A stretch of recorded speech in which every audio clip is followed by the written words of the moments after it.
আসানসোলবাসীকে স্বাধীনতার প্রীতি শুভেচ্ছা অভিনন্দন রইল। সবাই সুন্দরভাবে আমরা যে স্বাধীন পেয়েছি, আমরা যে বীর শহীদরা মানে নিজেদেরকে শহীদ করে আমাদেরকে স্বাধীনতা দিয়েছে, আমরা যেন তাদের মর্যাদাটুকু আমরা যেভাবে রেখেছি গত বছরগুলোতে, আগামী দিনও যেন ঠিক সেভাবে আমরা কোনো ধর্মের নয়, কোনো জাতের নয়, কোনো বর্ণের নয়, সবাই যেভাবে আমরা মানে সৌভ্রাতৃত্বের একটা বন্ধন নিয়ে আছি, ঠিক সেভাবে যেন আমরা পালন করি।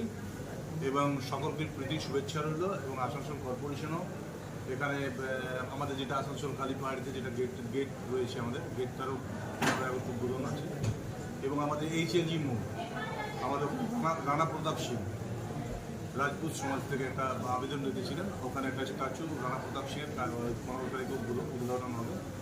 এবং আমাদের যেটা পরিকল্পনা ছিল, আমাদের জুবলি মোড় যেটা বিশ্ব বাংলা গেট, ওটারও ইচ্ছে ছিল কালকে উদ্বোধন করার, কিন্তু একটু মানে টেন্ডার প্রসেস করে তারপর ওটাকে আমরা উদ্বোধন করবো। এটা আমরা চাইবো যে মানে 1 জানুয়ারির পূর্বে যেন আসানসোলবাসীকে, যেটা আমরা কথা দিয়েছিলাম যে আমরা একটা বড় বিশ্ব বাংলা গেট করবো উইথ রেস্টুরেন্ট, যেটা কলকাতায় আছে, সেটা কিন্তু আমরা 1 জানুয়ারির আগে করবো আসানসোল।